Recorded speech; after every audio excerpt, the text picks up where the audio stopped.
Happy Monday morning, friends. It's Heather at Bush Poppy Farm. Hope you are doing well and you had a great weekend. I've been away because it was Aiden's graduation and we have family in town, and so we were just wrapping that stuff up tomorrow. But today, I definitely had to get out here and get some work done because it's harvest day, and I have Daucus and stock and Clarkia and strawflower to harvest. And so I want to get all of these guys picked. Oh, and also sweet peas, more sweet peas. And then we also have seedlings to transplant. So yesterday we came out here just for about an hour because we only had a little bit of time yesterday morning. And Mike moved wood chips while I weeded and transplanted. So let me show you what we did. So Mike has started doing the pathway here. These are our seedlings for transplant today. We've got Daucus, chocolate lace flower, snapdragons, I think that's bronze, rocket bronze, and bells of Ireland. Okay, so he worked on that while I transplanted the didiscus into this bed, the portion before the sunflowers, which are doing well. And then I put a little bit more into this bed. This is all didiscus. And then I also put some more in the end of the mum bed that was down there that wasn't completely full. So still a lot of wood chip spreading to do. As you can see through here, I don't care about this. I just want to keep it around, spread it around the bed edges and through these pathways. This pathway needs to be string trimmed and cardboard and wood chips. Same thing for this pathway. And then of course around these beds. Right now there's only 2 beds to worry about.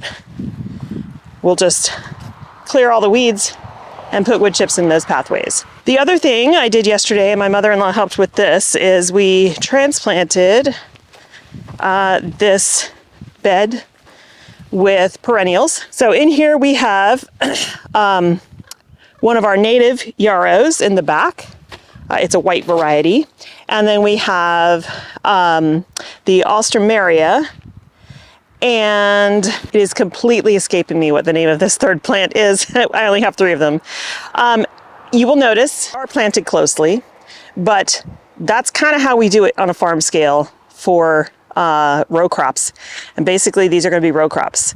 Now, one of the reasons I chose this bed is that it is raised, it is protected, there's hardwood cloth underneath, but also it's going to be for perennials. It will be way easier to dig these guys up and move them with us eventually if we move on to another property that hopefully we will own. At that point we won't have to rent anymore. So that was what the other thing we did yesterday. Still need to get wood chips and cardboard around this. Now that the foliage has died back on the daffodils, I'm gonna come in and level both of these beds and then cover it with that silage tarp. I'm gonna actually cover this entire area with that silage tarp for the season. That will not only cut down on weeds that I have to deal with, but it will further kill the seed bed. Now, some of these things, like the stuff that's popping up in here now, these are taproot plants like thistles that spread through seed but also underground. So they're pretty hard to get rid of. But any little bit I could do helps. And if I don't have to mow or string trim an area, that is the goal. Okay, so I just need to get these things harvested and get them in the shade. And then we will transplant, and I'll show you where we're going to put these guys.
Okay, so I didn't film all of that because the camera will die in the heat, but I'll show you what we did put in.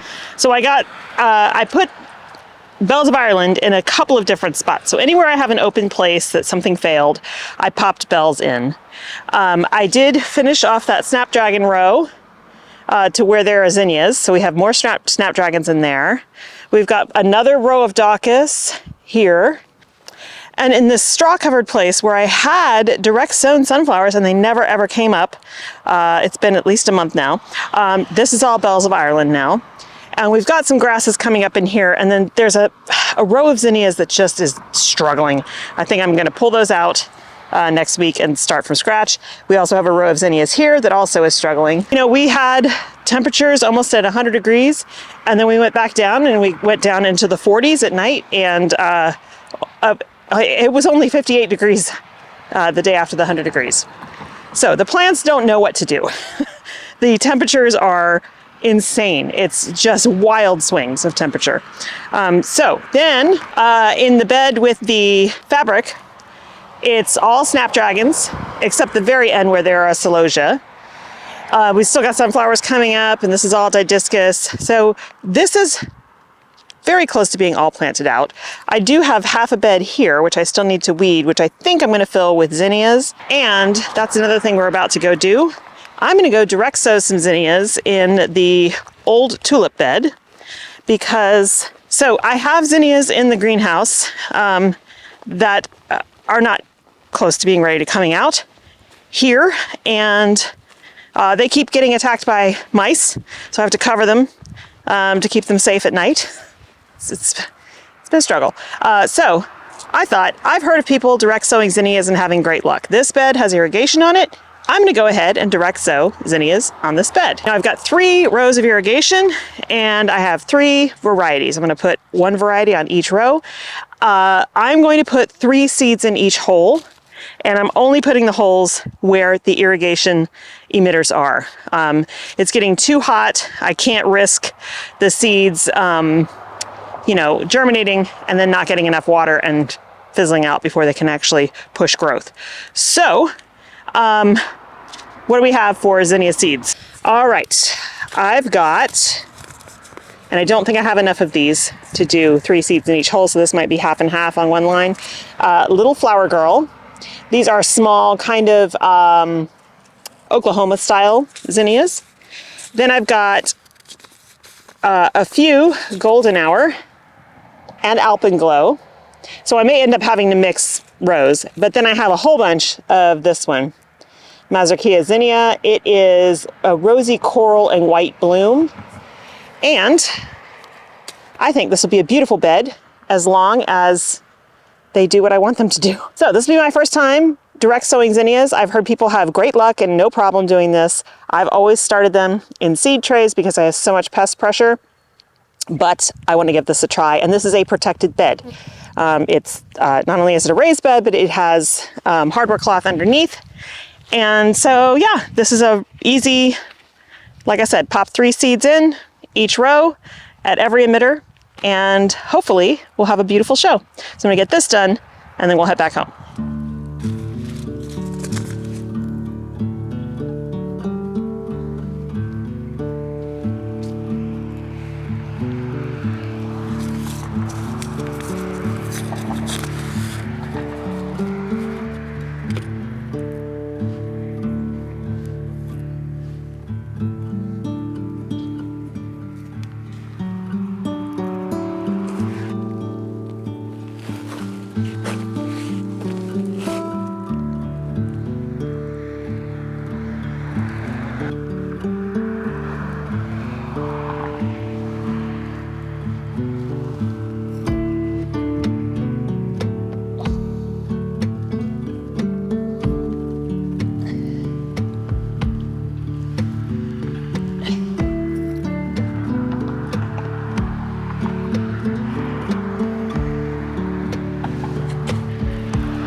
So it's the next day. Things got really busy yesterday. I just didn't have time to do any filming in the afternoon, but we are out here in the garden. We're going to spend most of the rest of this video in the garden. The potato plants are looking like they're ready to be harvested. They're dying back. There's a few that still have a bit of green on them, but for the most part, they're pretty yellow. And I haven't watered this bed in about a week, intentionally to kind of let the potatoes cure a bit. So we're gonna dig them up. I'm hoping that there'll be a decent harvest. This is not the only bed of potatoes. I have 4 grow bags of potatoes, a different variety, in the upper part of the garden, which are about a week behind these. They were all planted at the same time, but it was a different variety. So those guys probably need another week or so before they can be harvested, but that's fine. So I'm going to go ahead and dig this up. I'm going to try not to disturb the nasturtiums on the side, but they're struggling too because they haven't been watered. So then we're going to replant this bed and we're going to direct sow what's going in here. So we'll talk about that in just a minute. So let me see what we've got in here. Hopefully it's a decent harvest, and then we will keep moving on.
Too bad. I still have, well, also the onions, these are great. Now the stalks had fallen over.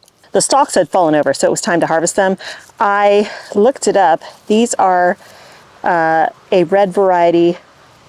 I'll post it on the screen because I can't remember what it's called, but they are supposed to look like this. So yeah, this is great. They're kind of nice that they're small like that.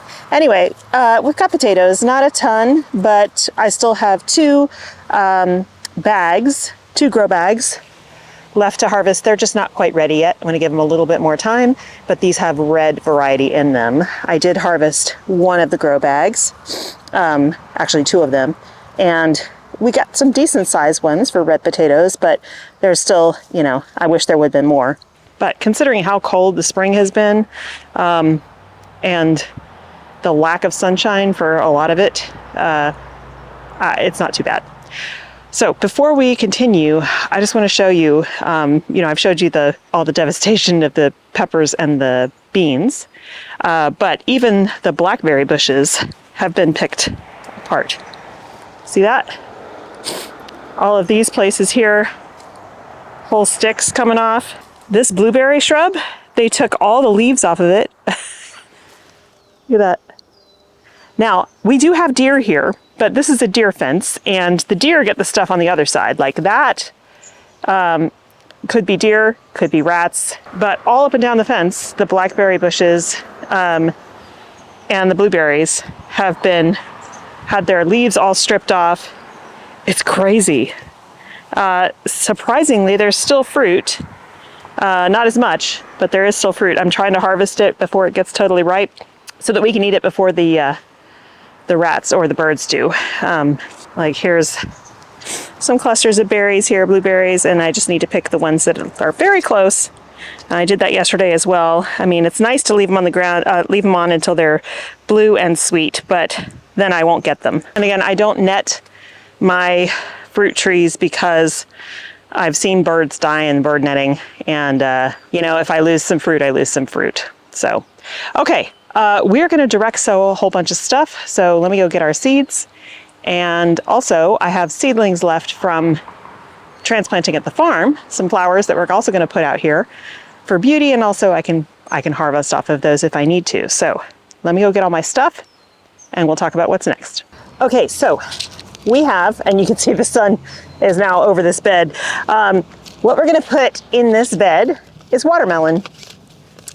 Now I'm starting these from direct sown because I think they just do better than when they're transplanted. So I have failed every year at transplanting watermelons. They always die or get eaten. So I'm gonna try direct sowing it this time in a bed that is relatively protected. We had very little to no predation in this bed. However, it was potatoes and onions, so could be different. Anyway, I got two varieties. This one, Mini Love, is very small. These fruits, it's fast. Let's see, harvest in 70 days. The fruits are 4 to 6 inches in diameter and they weigh about 3 to 6 pounds. So small, lovely, delicious watermelon. And then I've got the classic Crimson Sweet.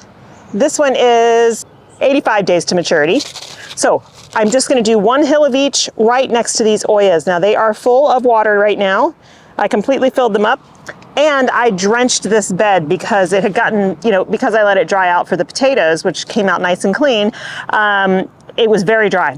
So I did a heavy drench to loosen all the soil up. I mean, it was nice and fluffy, but hydrophobic because it went for days without water. So I'm gonna make a little mound on this side of this Oya and a little mound on this side of this Oya. I'm gonna put 3 seeds of each. So this side, I guess we'll just do Crimson Sweet. That side we'll do the Mini Love, and hopefully everything will germinate well, and then this bed will start to fill with watermelon, and it can sprawl. We've got space for that. And I went against my better judgment and I bought 2 more peppers to put in this bed because it's been protected. So I have 2 here. I'm going to put one on this side and one on this side. This is a pimento pepper. It's a sweet pepper. Not really for snacking. I would like to dry pepper and make paprika, and so sweet peppers are how you do that. All right, so I'm gonna go ahead and do that, and then the last thing for this bed, I've got some snapdragon seedlings left. I'm gonna go ahead and put these not densely in here, but a couple around the edges and stuff, and even though they'll get tall, I just would like to have some color in this bed in addition to the fruit, and I might come in and pop in a few more seeds of nasturtium. So that's what's gonna be this bed. And I'm just gonna get this done and then we'll look at it once it's all planted out.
Well, let's hope that this works. So you can barely see the mounds. There's one right here and one right here. And then the green is where I popped in a couple of snapdragons, and we've got the 2 peppers. Even though I had the hose running on like center, which is a harder spray to really penetrate the soil, when I dug down to put those peppers in, it was bone dry underneath. The top like 4 inches was wet, but below that was not. These Oyas will help. The Oyas will start to really infiltrate the soil again, and I will just have to really every day come out here and super saturate this bed to kind of get it back to its moisture levels. But yeah, that gets, hydrophobic soil is like really challenging. Okay, so last thing, I just wanted to show more of the damage I'm talking about. This is a blackberry, and it looks like deer damage, but I know it's not deer damage because the deer are not on this side. If they had hopped the fence and they were coming over to eat it, everything else in this garden would be gone. But the other way I can tell is these broken stems. So we've had a lot of squirrel damage in here recently. We had a squirrel pull down an entire bird feeder going after the feed. So I think because the branches are broken, I think that's from the weight of the rats and the squirrels just snapping the branches. Yeah, so that's very frustrating because that's a bunch of our blackberries that are gone now, and they're not even ripe yet. They're just eating the leaves and the blossoms, and then breaking the stems where the blackberries are growing. So that's a real bummer. And I don't know that there's anything that I can do about it. If you have ideas, I'm all ears. So that's going to be it for me today, you guys. Tomorrow we are going to be doing more direct sowing out here and more transplanting of flower seedlings because I still have a bunch, and I'm saving some space out of the farm for sunflower successions. But other than that, we are pretty much planted out at the farm. This week I'm getting a shipment of lamium for the front walk, as well as Rudbeckia Goldstrom, which is a wonderful Rudbeckia.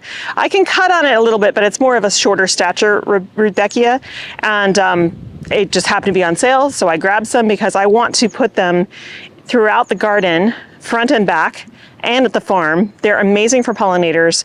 They are perennial, and they add beauty to the garden. So yeah, I'm looking forward to that. I think there's 32 coming. So when that happens, we'll do some transplanting of that. But for the most part, what we're going to be focusing on is direct sowing more in the garden here because, all the peppers are gone and all the beans are gone. Not all the beans. Most of the beans. We still have a few over there that survived, but the rest in that bed are also gone. So we're going to direct sow some more. And I'm going to direct sow right now. I'm not going to pull these stems up. I'm going to direct sow right next to them. I'm hoping that having the stems there will kind of camouflage the new plants as they come up. And this soil looks super dry too, but it is on irrigation.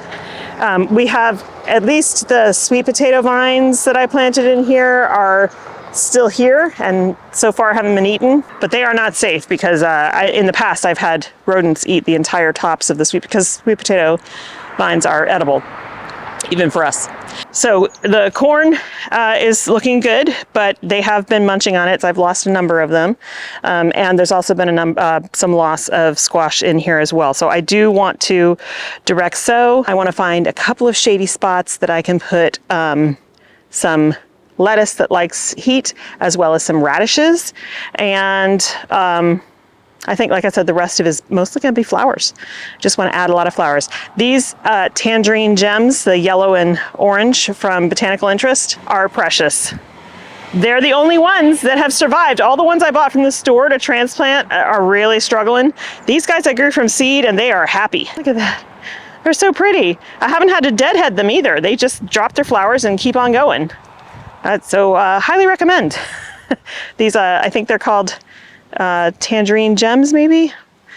Yeah. The tomatoes doing okay so far, no predation.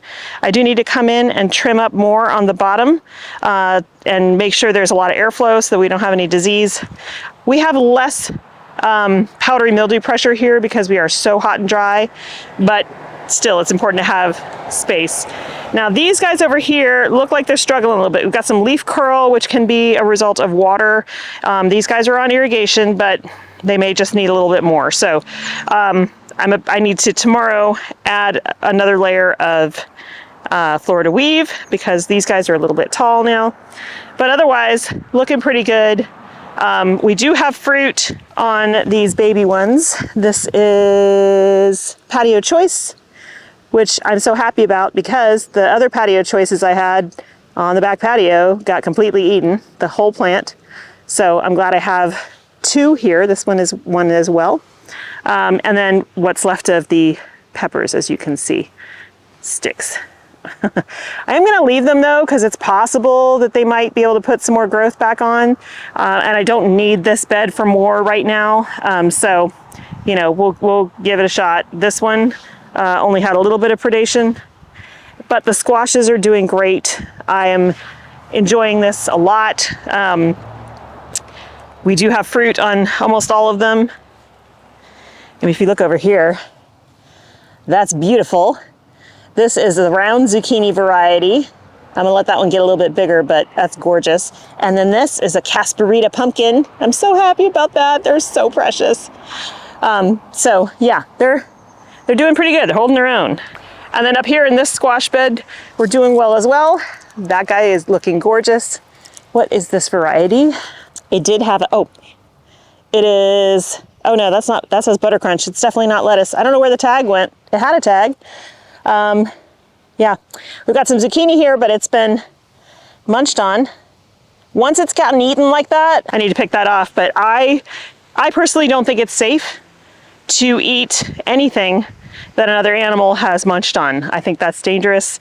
I think you're risking disease. If I was starving, I would definitely eat it, but I have the luxury to not be starving. And so I opt not to do that. I was really upset because I harvested the other day the first batch of wine cap mushrooms from the bed that we put together a couple months ago, and all of them had rodent marks, bite marks on them, and I was so mad.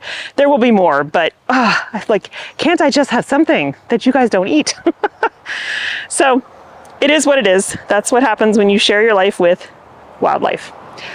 Garlic is looking terrible. So I'm not sure what happened this year. Generally around Memorial Day, we have scapes, and a lot of them. Now there's a few scapes here. I am seeing some, but boy, these plants usually are very robust. So, and I gotta let these guys go a little bit longer, then I will harvest. So I am seeing some scapes. I'm gonna harvest them after they get a little bit more curly. I absolutely love to make garlic scape pesto. Once you harvest the scapes, it's usually about a month before the garlic itself is ready. The scapes are the flower of the hardneck garlic. And so if you don't harvest them, then the plant will put all of its energy into that flower that produces seed, and the bulb itself will wither and stop growing. So that's why you want to harvest the scapes if you see them.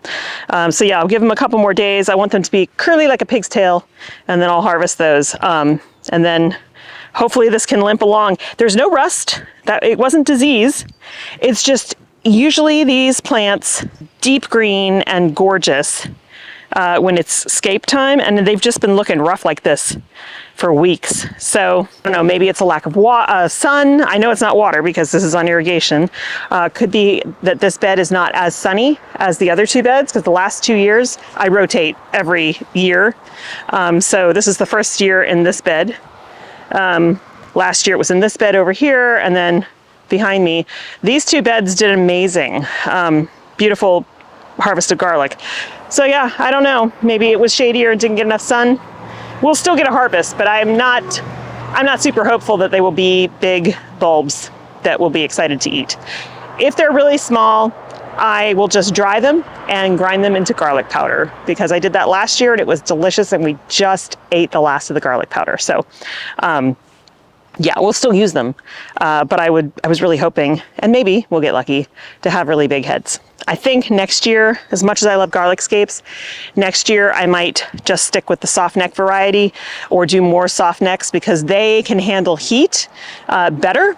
And the hard necks are really for more northern climates. I do not have to refrigerate these. Like some folks, I know people further south than us, if they want to grow hardneck, they have to stick it in the fridge for 6 to 8 weeks beforehand, before planting. I don't have to do that. I can just plant them when I get them. We get cold enough for that, but I think soft neck probably just do a little bit better for us here. All right, that's it for me. Thank you so much for joining me. I hope you have a wonderful time in your garden, and I will see you in the next one tomorrow when we have fun direct sowing in the garden.